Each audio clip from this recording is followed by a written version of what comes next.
Mengapa inti atom sekecil ini bisa menghasilkan kekuatan yang sangat besar? Di dalam inti atom terdapat dua jenis partikel, yaitu proton dan neutron. Proton bermuatan positif, sedangkan neutron tidak bermuatan. Structure protons and neutrons using the pavilions. Nah, mungkin kalian tahu bahwa semua yang bermuatan positif, kalau saling didekatkan, pasti akan tolak-menolak. Disebutnya gaya Coulomb. Nah, tapi justru proton-proton ini melekat sangat kuat di dalam inti atom. Mengapa? Karena mereka ditahan oleh sebuah gaya yang disebut strong force. Disebut strong force karena gaya inilah yang paling kuat di alam semesta, menurut para ilmuwan. Strong force lah yang menyebabkan proton dan neutron terikat kuat di dalam inti atom seperti dilem. Nah, tapi ada satu kelemahan strong force. Dia hanya berlaku untuk jarak yang sangat pendek. Artinya, ketika proton dan neutron ini bertambah banyak di dalam inti atom, gaya ikatnya semakin lemah, yang membuat atomnya menjadi tidak stabil. Sehingga sebagian proton atau neutron bisa melepaskan diri dan memancarkan radiasi, sehingga kemudian disebut radioaktif. Contohnya uranium. Uranium memiliki 92 proton dan 146 neutron. Dengan jumlah proton dan neutron sebanyak itu, uranium bersifat radioaktif.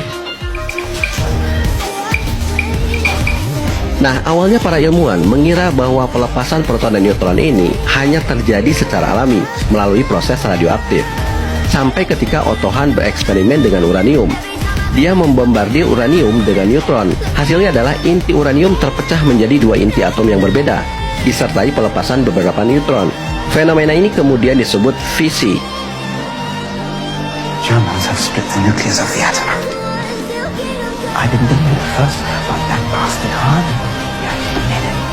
Bagian mengejutkannya adalah proses fisi ini melepaskan energi yang sangat besar kalau dihitung menggunakan rumus Einstein E sama dengan mc². Di dalam rumus ini ada huruf M dan huruf C. M adalah massa, sedangkan C adalah kecepatan cahaya. Yang perlu kalian perhatikan adalah C-nya. Kecepatan cahaya itu 300.000 km per detik. Tidak ada benda di dunia ini yang secepat cahaya, kecuali massa diubah seluruhnya menjadi cahaya atau energi. Nah, karena dalam proses fusi, sebagian massa atomnya hilang dan berubah menjadi energi, maka massa yang hilang itu harus dikali dengan kecepatan cahaya dan dikuadratkan. Hasilnya adalah energi yang sangat besar. You discovered that decades ago, energy equals mass times the speed of light squared. The equation E is equal mc square showed that very small amount of mass may be converted into a very large amount of energy. Ditambah neutron tadi yang dilepaskan juga akan menabrak atom-atom yang lain, sehingga atom-atom yang lain juga terpecah, sehingga terjadilah reaksi berantai yang melipat gandakan energi yang besar tadi.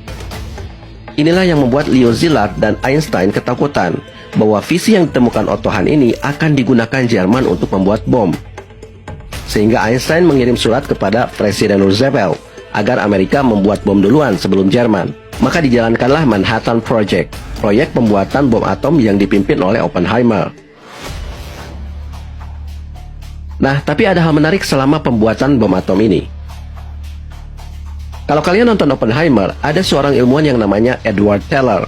Nah, di sini kalian harus tahu bahwa kalau Oppenheimer disebut sebagai bapaknya bom atom, maka Edward Teller adalah bapaknya bom hidrogen, karena dialah yang nantinya menciptakan bom hidrogen. Bom hidrogen ini sebenarnya sudah diusulkan Edward Teller saat Oppenheimer merancang bom atom.